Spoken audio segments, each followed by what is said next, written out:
kelas 12 Farmasi SMK Taruna Terpadu 1. Bagaimana kabar kalian? Semoga selalu sehat dan selalu dalam lindungan Allah SWT. Saya di sini akan menjelaskan tentang gambaran atau alur ujian kompetensi yang akan kalian laksanakan. Jadi kamu di rumah jangan senang dulu ya. Kita akan tetap melaksanakan ujian kompetensi. Mengenai ujian kompetensi, mungkin sudah sedikit saya gambarkan tentang ujian kompetensi, bagaimana step by stepnya, apa yang harus dilakukan selama ujian kompetensi. Jadi pada saat ujian kompetensi, kamu akan melakukan yang namanya pelayanan kefarmasian, pembuatan obat, penyerahan, sampai melakukan administrasi farmasi. Untuk soal ujian kompetensi, mungkin kamu nanti akan mendapatkan soal itu dari seri 1 sampai seri 12, di mana masing-masing anak nanti akan mendapatkan satu seri tersebut berisi 4 resep. 4 resep ini semua bikin sediaan ya, jadi nanti kamu akan membuat 4 jurnal sediaan.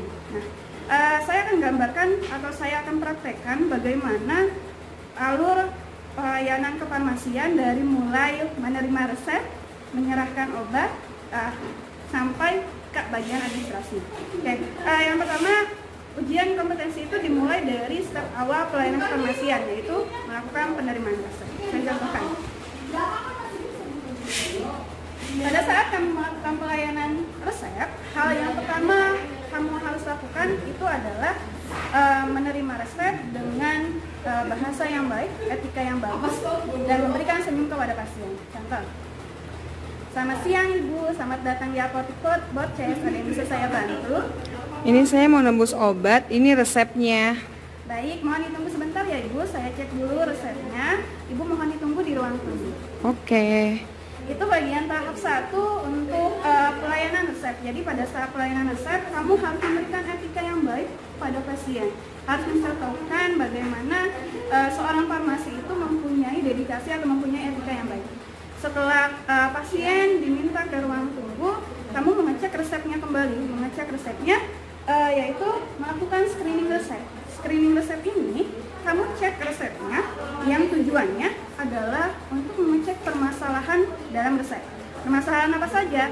Permasalahan yang pertama misalnya obatnya tersedia atau tidak, nama pasiennya lengkap atau tidak, alamat pasiennya ada atau tidak, nama dokternya tertera atau tidak, jumlah obatnya tersedia atau tidak. Nah, setelah kamu melakukan pengecekan sediaan atau pengecekan obat atau melakukan screening resep, hal selanjutnya adalah kamu memanggil pasien, yaitu menanyakan status yang memberikan resepnya, dia itu pasiennya atau yang mewakilinya. Jadi menanyakan, mungkin kalau ada permasalahan seperti alamat, kamu tanyakan lebih jelasnya. Contoh misalnya, nama Ibu Winda. Iya. Maaf Ibu, sebelumnya saya menanyakan Ibu dengan pasiennya atau keluarganya? Saya dengan keluarganya. Oh, baik. Saya mohon maaf Ibu, di sini alamatnya tidak tertera. Boleh saya minta alamat Ibu Winda?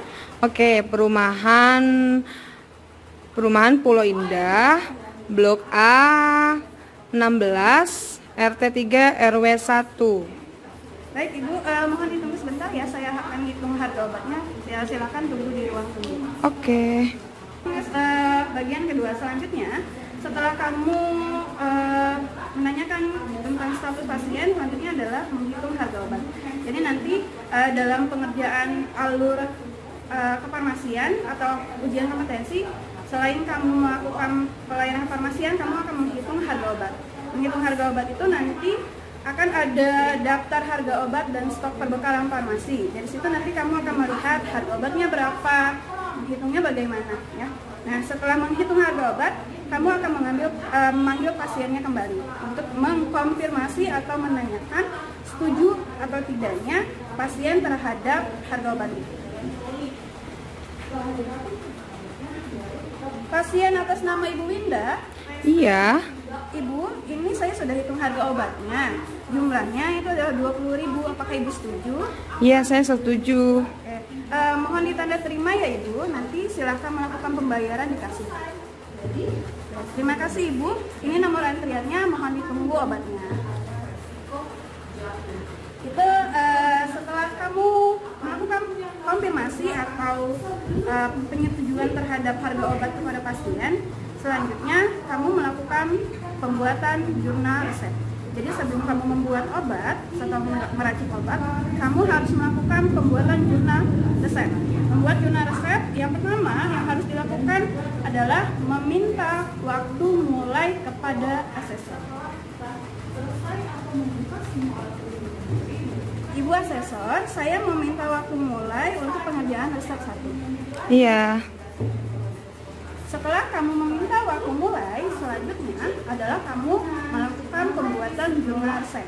Dari mulai, ingat ya, 9 poin di dalam jurnal resep itu ada yang pertama adalah kelengkapan resep, yang kedua adalah usul, yang ketiga adalah komposisi, yang keempat itu adalah karakteristik, yang kelima perhitungan dosis, yang keenam perhitungan bahan, yang ketujuh penimbangan bahan, yang ke-8 cara pembuatan, dan yang terakhir adalah penyerahan. Ya. Nah, setelah kamu melakukan pembuatan jurnal resep, untuk yang resep yang pertama, kamu meminta sebelum membuat sediaan, kamu meminta ACC atau persetujuan ke asesor apakah diperbolehkan membuat sediaan, apakah jurnalnya sudah benar atau belum. Ya. Oke, selanjutnya saya akan berkata. Ibu asesor, saya sudah selesai membuat jurnal resep. Apakah sudah benar atau belum? Sudah, ya benar. Terima kasih. Setelah dapat ACC dari asesornya, kamu boleh langsung membuat obat, sediaan obat. Entah itu sediaannya entah itu sediaannya puyer, sediaannya salep, sediaannya larutan, sediaannya obat tetes, ataupun lainnya. Ya. Dipelajari lagi dari mulai bagaimana cara perhitungan bahan untuk puyer, bagaimana perhitungan bahan untuk kapsul, bagaimana perhitungan bahan untuk sediaan salep, bagaimana perhitungan bahan sediaan larutan, perhitungan obat tetes. Ya.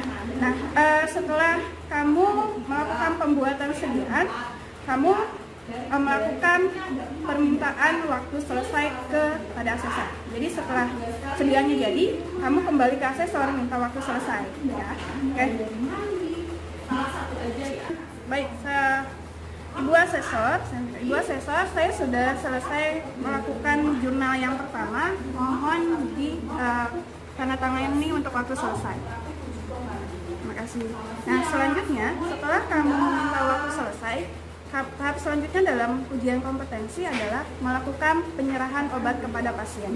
Melakukan penyerahan obatnya harus disertai dengan etika yang benar, cara bahasanya, terus harus diperhatikan tentang nama pasiennya, cara penggunaannya, terus bagaimana cara pakainya, waktunya kapan saja. Oh ya, saya panggil pasien. Pasien atas nama Ibu Winda. Ibu, ini sediaan obatnya sudah jadi, ada obat salepnya. Ini dioleskan, penggunanya dioleskan tipis-tipis di bagian yang gatal, dalam keadaan bersih sesudah mandi ya Ibu. Jadi nanti penggunaannya harus setelah mandi. Kalau misalnya Ibu belum mandi, yang ada nanti jamurnya akan kembali menginfeksi.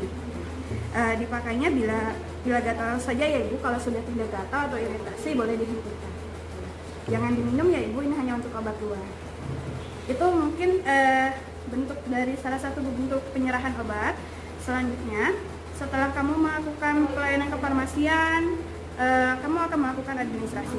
Pada saat pelayanan kefarmasian itu, kamu akan membuat 4 jurnal ya. 4 jurnal itu step by stepnya atau alurnya sama seperti yang tadi saya jelaskan. Ya, nanti kamu akan melakukan 4 kali 4 kali pembuatan jurnal sediaan. Selanjutnya adalah administrasi kefarmasiannya. Jadi administrasi kefarmasiannya, yang pertama kamu akan mencatat buku penerimaan resep. Yang kedua itu adalah tentang kartu stok. Jadi di kartu stok ini acuannya adalah buku penerimaan resep. Jadi buku penerimaan, duduk aja. takut aja loh. Ini kan ada. Jadi sampai mana ya? Kartu stok ya? Oke, anak-anak, tadi saya sudah mempraktekkan tentang sesi 1 atau tahap 1 ujian kompetensinya sampai ke penyerahan obat dari 4 sediaan. selanjutnya adalah ke sesi kedua untuk bagian administrasinya. Jadi dalam administrasinya yang pertama adalah buku penerimaan resep. Buku penerimaan resep, terus yang kedua selanjutnya adalah kartu stok. Kartu stok ini tujuannya adalah untuk mencatat keluar masuknya obat. Nah, dari situ nanti kita akan melihat jumlah sisa obatnya berapa. Setelah yang ketiga itu adalah buku defekta. Buku defekta ini bisa acuannya adalah kartu stok. Di kartu stok itu kan sudah jelas sisa obatnya berapa. Nah, buku defekta ini tujuannya adalah untuk mencatat jumlah obat yang akan habis atau yang habis. Nah, setelah buku defekta, yang keempat itu adalah surat pesanan. Surat pesanan ini kita mencatat obat yang akan dipesan berdasarkan stok yang habis atau akan habis di buku defekta. Terus setelah membuat surat pesanan, kita akan menerima faktur. Selanjutnya, setelah menerima faktur, kita akan mencatat di buku penerimaan barang. Terus form monitoring faktur dengan SP. Terus form monitoring faktur dengan barang. Tujuannya untuk apa? Tujuannya adalah untuk melihat atau menyesuaikan barang yang datang sesuai tidak dengan barang yang kita pesan. Terus selanjutnya yang terakhir adalah kita menghitung harga obat, ketentuan harga obat berdasarkan barang yang datang. Saya sudah pernah menjelaskan bagaimana cara menghitung harga obat untuk di apotik, disebut dengan HNA ya. Nah, mengenai administrasi, saya akan praktekkan bagaimana cara menjelaskan administrasi kepada apoteker. Diperhatikan ya. Ibu apoteker, hari ini tanggal 13 April 2020 ada resep yang masuk dari Dr. Sally atas nama pasien Alex, usia 25 tahun, alamatnya di Jalan Panji. Resepnya sudah saya catat dan harga obatnya juga sudah saya catat. Lalu berdasarkan buku penerimaan resep, saya juga sudah mencatat obat yang keluar. Obat yang keluar ini sudah saya catat di kartu stok. Ada beberapa obat yang akan habis, jumlahnya sudah hampir habis dan saya sudah mencatatnya di buku defekta. Kalau ibu setuju tentang pemesanan obatnya, mohon di checklist order. Jangan lupa ya, pada saat penjelasan di buku defekta itu kamu meminta persetujuan kepada apoteker, setuju atau tidak obatnya dipesan. Setelah itu kamu lanjut ke surat pesanan. Ibu apoteker, saya sudah mencatat obat yang akan dipesan berdasarkan buku defekta. Ada obat yang akan dipesan itu misalnya contoh paracetamol sebanyak 20 box, mohon ditanda tangani. Setelah barangnya dipesan atau membuat surat pesanan, kamu menerima faktur dari PBF atau pedagang besar farmasi. Penerimaan faktur ini kamu nanti dalam penerimaan faktur akan mencatat buku penerimaan barang, form monitoring buku dengan fisik, form monitoring faktur dengan fisik, dan form monitoring faktur dengan surat pesanan. Penjelasannya bagaimana? Jadi kamu akan menjelaskan, contohnya saya praktekkan. Ibu apoteker, hari ini ada barang yang datang dari PT Farintea. Obatnya sudah saya cek sesuai dengan surat pesanan. Saya juga sudah mencatat di buku penerimaan barang, form monitoring faktur dan surat pesanan, form monitoring faktur dan visi. Mohon ditandatangani. Nah, setelah itu yang terakhir adalah kamu mencatat atau menghitung harga obat, menjelaskan kepada apoteker tentang harga obatnya. Ibu apoteker, saya juga sudah menghitung harga obat berdasarkan obat yang baru datang, dan saya sudah melakukan penyimpanan obat berdasarkan metode FIFO dan FEFO. Itu saya sudah selesai ke tahap sesi 2 atau administrasi. Sekian dan terima kasih. Itu adalah bagian dari sesi kedua atau tahap administrasi mengenai ujian kompetensi. Mungkin lebih jelasnya nanti kamu bisa mempraktekkan kembali di rumah.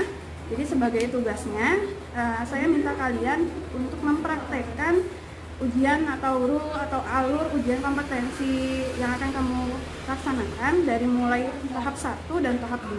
Dari mulai pelayanan kefarmasian sampai ke administrasinya. saya minta tolong divideokan, nanti minta tolong ke adik, kakak, ibu atau ayahnya untuk menjadi penguji atau asesornya ya. Terus tugas yang kedua adalah tugas mengerjakan resep dari seri 1 sampai seri 12.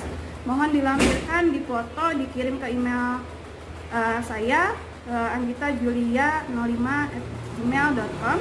Terus yang ketiga adalah melampirkan tentang perhitungan harga obat dari seri 1 sampai seri 12. Jadi nanti kamu akan mendapat 3 tugas ya. Yang pertama video tentang alur pelayanan farmasi, yang kedua resepnya, yang ketiga itu adalah perhitungan harga obat. Ya, sekian mungkin dari saya tentang penjelasan gambaran alur ujian kompetensi dari tahap 1 sampai tahap 2. Semoga kalian paham dan kalian mengerti, dan mohon jaga kesehatannya, tetap di rumah saja, jangan kemana-mana, stay safe. Terima kasih. Wassalamualaikum warahmatullahi wabarakatuh.